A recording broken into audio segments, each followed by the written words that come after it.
The differential gear set is designed to use two main gears, a pinion gear and a ring gear. The pinion gear is the drive gear, meaning it is the input or source of power, while the ring gear is the driven gear or output. Because these gears have different number of teeth, they create what is called the final drive gear ratio.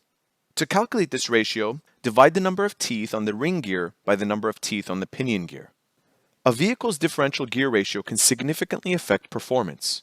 Some ratios are designed for better acceleration, while others are designed for better top-end speed. For a deeper explanation on how gear ratios affect torque and speed, you can refer back to an earlier lesson where these concepts were covered in more detail. With that in mind, let's compare tall and short gear ratios. Tall gear ratios are lower numerical ratios, such as 3 to 1.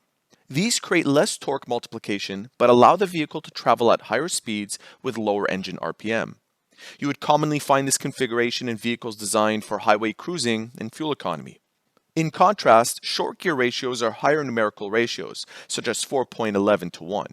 These create greater torque multiplication and stronger acceleration, but require higher engine speeds during cruising. These are commonly found in performance vehicles, off-road vehicles, and trucks designed for towing or hauling heavy loads. Let's look at two examples involving final drive gear ratio calculations. The first one is a simple one and it goes like this. A rear differential gear set has a pinion gear with 11 teeth and a ring gear with 37 teeth. Calculate the final drive gear ratio. Remember, the ratio is driven teeth to drive teeth. In this setup, the ring gear is always the driven gear, or the output, so it goes first in the ratio, followed by the pinion gear, which is the drive gear, or the input, and it goes second. What we want to do next is make this ratio into a unit ratio by turning this term into a 1. So we'll take that numerical value and divide both terms by that. So we'll take 11, divide it by 11, that makes 1, and we'll take 37 and divide it by 11. And generally what we want is an output to two decimal places. So 37 divided by 11 gives us an output of 3.36 repeating, and this rounds to simply 3.36. So our final drive gear ratio is 3.36 to 1. Any differential ratio that falls between 3.21 to 1 and 3.55 to 1, such as this one, is considered standard. So it's neither tall or short. In fact, most SUVs and light trucks come equipped with this setup to balance power and fuel economy. The next question reads, a technician is changing a ring and pinion gear set to a set with a different ratio. The stock gears have 13 teeth on the pinion gear and 41 teeth on the ring gear.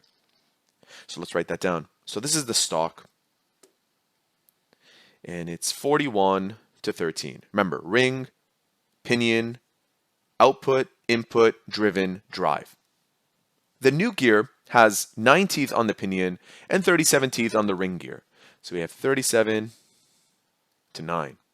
Determine if the new gears are taller or shorter compared to stock gears. So we'll begin by making both of these ratios into unit ratios using the same strategy as before. This is the new, and that's the stock. So we'll divide, for the first ratio, both of these terms by 13. Let's use our calculator. 41 divided by 13 gives us roughly 3.15.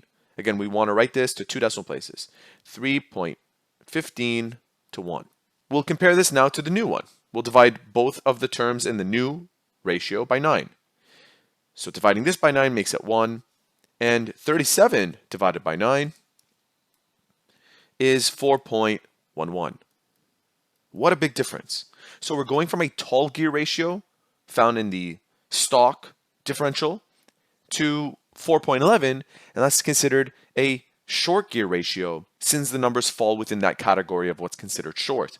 Therefore, as a result of this modification, we would expect the car to experience higher acceleration and higher torque than what you would expect in the original configuration. If you have any further questions, please leave them in the comment section below. Thank you for watching.